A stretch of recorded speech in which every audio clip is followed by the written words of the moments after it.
जहां एक तरफ अपने सामने का नजारा देखकर अहिल्या की चीख निकल गई थी, वहीं सम्राट नरकेश्वर देव को अपने दिल के दो टुकड़े होने सा दर्द महसूस हुआ।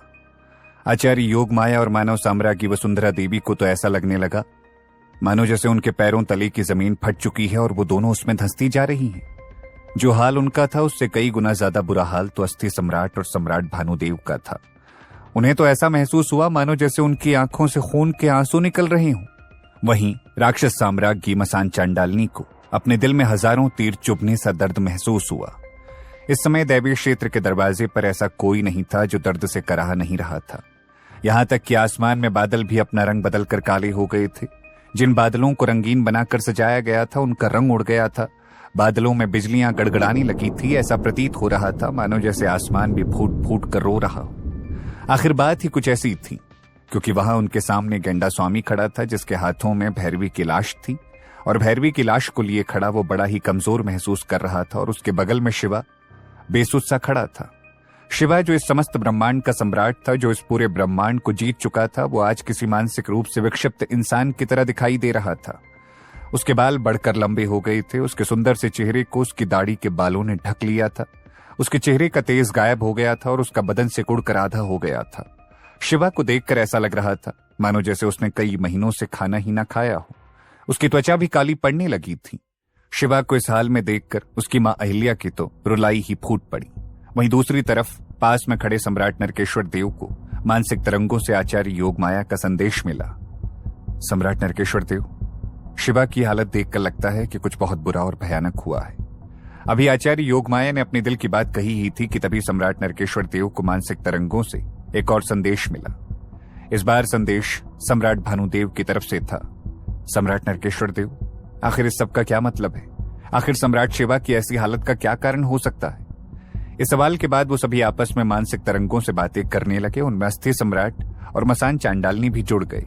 तभी अस्थि सम्राट ने अपनी चिंता जताते हुए कहा, हे भगवान, ये क्या अनर्थ हो रहा है हमारे साथ? एक तो पहले ही नागराज तक्षक की आत्मा पुनर्जीवित हो चुकी है और अब सम्राट आदिशेष शिवा के साथ कोई भयानक हादसा। ये सब मुझे बुरे संकेत देते नजर आ रहे हैं। तभी मानव साम्राज्ञी वसुंधरा देवी ने भी अपने दिल की बात कही।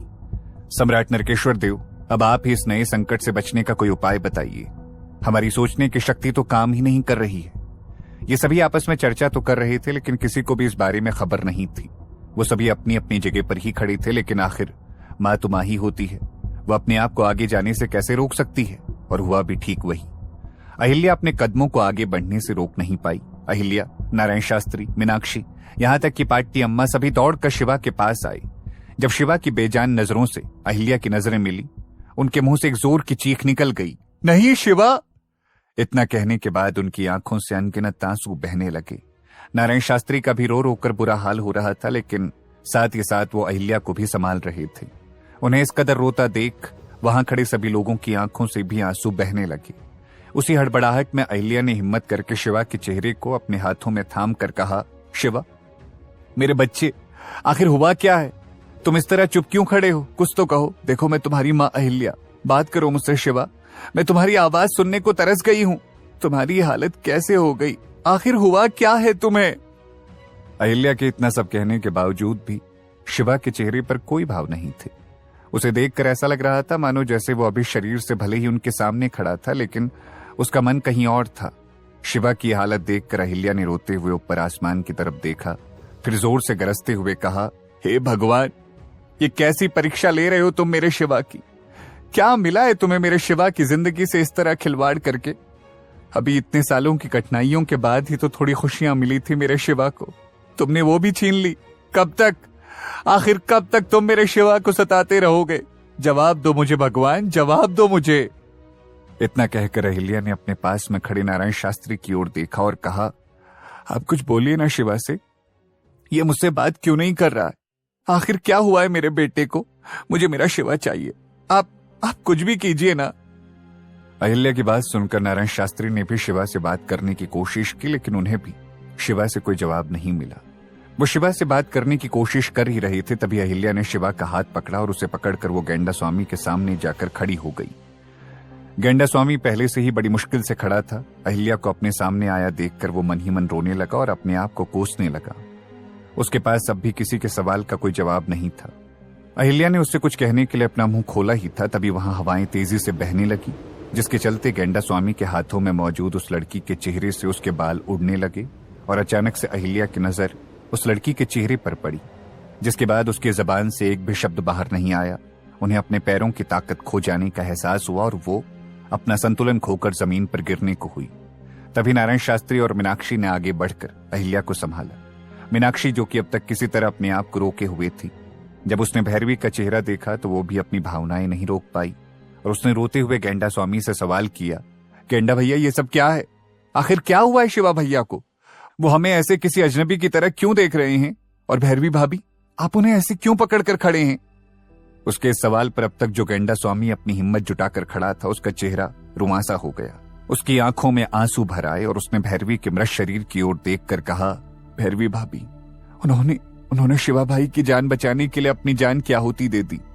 शिवा भाई ने अपने ब्रह्मास्त्र से ब्रह्म राक्षस मृतांग पर हमला किया, लेकिन भैरवी भाभी को पता था कि अगर शिवा भाई का ब्रह्मास्त्र उस राक्षस से टकराया तो सारी धरती नष्ट हो जाएगी और उसका दोष शिवा भाई पर लगेगा। इसलिए शिवा भाई को उस दोष से बचाने के लिए भैरवी भाभी उस ब्रह्मास्त्र के सामने आ गई और इतना कहते कहते गेंडा स्वामी फूट फूट कर रो पड़ा। वहीं जब वहां मौजूद सभी लोगों ने भैरवी की मौत की खबर सुनी तो मानो जैसे उनके दिल पर बिजलियां गिर पड़ी और सभी की आंखें फटी की फटी रह गई। यहां तक कि पार्टी अम्मा की भी रुलाई फूट पड़ी। उन्होंने तुरंत आगे आकर शिवा को अपने गले से लगा लिया। इसके बाद जो लोग शिवा के स्वागत के लिए खड़े थे वो सभी आगे बढ़कर शिवा के नजदीक आने लगे थे। हर तरफ दर्द से भरी आहें सुनाई देने लगी और उसी के साथ आंसुओं से भरे चेहरे दिखाई दे रही थी। भैरवी की मौत की बात सुनकर योग माया और वसुंधरा देवी भी अपने आंसू नहीं रोक पाई। फिर उन्होंने आगे बढ़कर अहिल्या और मीनाक्षी को संभालने की कोशिश की। उसी समय सम्राट नरकेश्वर देव भी शिवा की तरफ बढ़ने लगे। जैसे ही सम्राट नरकेश्वर देव उन दोनों के पास से गुजरने लगे, तभी अहिल्या और मीनाक्षी ने एक दूसरे की तरफ देखा और तुरंत सम्राट नरकेश्वर देव के सामने जाकर खड़ी हो गई। और इससे पहले कि सम्राट नरकेश्वर देव कुछ समझ पाते, मीनाक्षी ने बिलखते हुए हाथ जोड़कर सम्राट नरकेश्वर देव से कहा, आप तो मौत के शहर के सम्राट हो। सिर्फ धरती ही नहीं बल्कि ब्रह्मांड के किसी भी कोने में किसी की भी मृत्यु होने के बाद आपके पास ही तो उनकी आत्माएं आकर मुक्त होती हैं। आप इतने शक्तिशाली हैं कि आप चाहें तो किसी को भी पुनर्जीवित कर सकते हैं। मैं आपसे भीख मांगती हूँ, मेरी भैरवी भाभी को फिर से जीवित कर दीजिए। अगर मेरे लिए ना सही तो कम से कम शिवा भैया के लिए ही सही। उन्होंने तो सबके लिए कितना कुछ किया है, उसके लिए ही भैरवी भाभी को फिर से जीवित कर दीजिए। तभी अचानक से अहिल्या भी एकदम से सम्राट नरकेश्वर देव के चरणों में गिर गई और उन्होंने गिड़गिड़ाकर कहा, मुझसे मेरे बेटे शिवा की हालत देखी नहीं जा रही है सम्राट नरकेश्वर देव। देखिए उसे, कैसा हो गया मेरा शिवा। अगर वो ऐसा ही रहा तो बहुत जल्द मैं अपने बेटे को खो दूंगी और मैं ऐसा हरगिज नहीं होने दे सकती। मेरे शिवा के लिए हम पर एहसान कर दीजिए। हम आपके इस एहसान के लिए सदैव आपके ऋणी रहेंगे। इतना कहकर अहिल्या फूट फूट कर रोने लगी। उनकी ये दशा देखकर सम्राट नरकेश्वर भी बुरी तरह कांप गए और अपने आंसुओं को रोक नहीं पाए। वहीं दूसरी तरफ अब तक गेंडा स्वामी ने आगे बढ़कर भैरवी के मृत शरीर को एक रथ पर रख दिया था। तभी वहां भैरवी के पापा ब्रह्मगुरु चोला और उसके दादाजी नीलकंठ चोला भी वहां पर आ पहुंचे। लेकिन जब ब्रह्मगुरु चोला ने दूर से ही भैरवी का पार्थिव शरीर देखा तो वो अपना आपा खोकर गिर पड़े। उनकी हालत देखकर नारायण शास्त्री उनके पास गए और उन्होंने सहारा देकर ब्रह्मगुरु चोला को खड़ा किया। फिर वो ब्रह्मगुरु चोला को भैरवी के पार्थिव शरीर के पास ले जाने लगे, मगर ब्रह्मगुरु चोला ने अचानक बीच में ही रुककर बिलखते हुए कहा, नहीं, मेरे अंदर अपनी बेटी को इस हालत में देखने की हिम्मत नहीं है।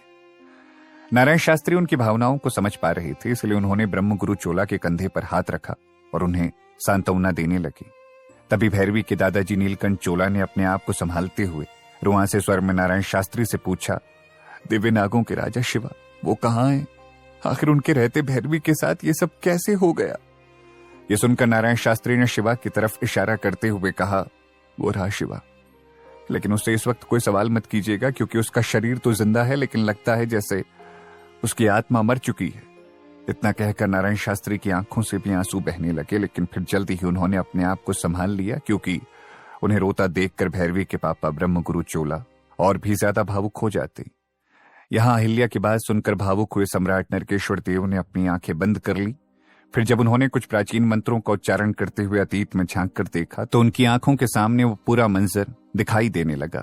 जब तलवारबाजी की प्रतियोगिता में भैरवी की मौत हुई थी लेकिन फिर उन्होंने ऐसा कुछ देखा जिसे देखकर अचानक से उन्होंने अपनी आंखें खोल दी। वो मंजर देखकर उनका दिल दहल उठा। उनके होठों से शब्द बाहर नहीं निकल रहे थे और उनका शरीर कांपने लगा था। मगर फिर उन्होंने अपने आप को संभाला और मानव साम्राज्य की वसुंधरा देवी और मसान चांडालनी को अपने पास बुलाकर कहा, आप दोनों अभी इसी वक्त शिवा के परिवार को महल में लेकर जाइए। सम्राट नरकेश्वर देव का आदेश मिलते ही उन दोनों ने शिवा के परिवार के सभी सदस्यों को संभाल कर महल ले जाने की तैयारियां शुरू कर दी। इसके बाद सम्राट नरकेश्वर देव ने अस्थि सम्राट को आदेश दिया, आप देवी भैरवी के पार्थिव शरीर को दैवी क्षेत्र की बर्फीली गुफा में ले जाइए और उस गुफा की चारों तरफ एक मजबूत सुरक्षा कवच बना दीजिए जिसे कोई भी तोड़ ना पा सके। सम्राट नरकेश्वर देव का आदेश मिलते ही सभी ने अपने अपने कार्यों को अंजाम देना शुरू कर दिया। देखते ही देखते सभी लोग वहां से जाने लगे। तभी सम्राट नरकेश्वर देव की नजर शिवा पर पड़ी, जो अभी भी उसी जगह पर खड़ा था जहां उसे गेंडा स्वामी ने खड़ा किया था। यह देखकर सम्राट नरकेश्वर देव ने मानसिक तरंगों से आचार्य योग माया से कहा, आचार्य योग माया, मुझे लगता है अभी सम्राट आदिशेष शिवा को अपने घर वालों से ज्यादा किसी खास दोस्त की जरूरत है जिसके सामने वो अपना दिल हल्का कर सके। और अभी इस समय मुझे आपके सिवाय ऐसा कोई और नजर नहीं आ रहा है जो उन्हें सहारा देकर संभाल सके। इसलिए मैं चाहता हूं कि आप सम्राट शिवा के साथ ही रहें। यह सुनकर आचार्य योग माया ने हामी में सर हिलाया और अपने आंसू पोंछकर शिवा की तरफ बढ़ गई। वहीं सम्राट नरकेश्वर देव ने गेंडा स्वामी के कंधे पर हाथ रखा और उसे संभाल कर अपने साथ महल की तरफ ले गए। उन सभी के जाने के बाद आचार्य योग माया ने शिवा के सामने जाकर उसकी आंखों में देखा। वहीं शिवा, जो अब तक शून्य में देखे जा रहा था, उसकी नजरें भी आचार्य योग माया से मिली और अचानक शिवा की आंखों में नमी आ गई।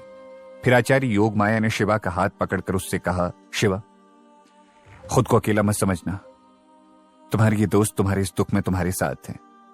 यह सुनते ही अचानक से शिवा के सब्र का बांध टूट गया और उसकी आंखों से आंसुओं की धाराएं बहने लगी। आखिर भैरवी की मौत के बाद खुद को कैसे संभालेगा शिवा? आखिर सम्राट नरकेश्वर देव ने भैरवी के मृत शरीर को बर्फीली गुफा में रखने का आदेश क्यों दिया? क्या वो भैरवी को फिर से जिंदा करेंगे? अगर भैरवी पुनर्जीवित नहीं हुई तो क्या करेगा शिवा? जानने के लिए सुनिए हिस रीबर्थ ऑफ अ डिस्ट्रॉयर का अगला एपिसोड सिर्फ पॉकेट एफएम ऐप पर।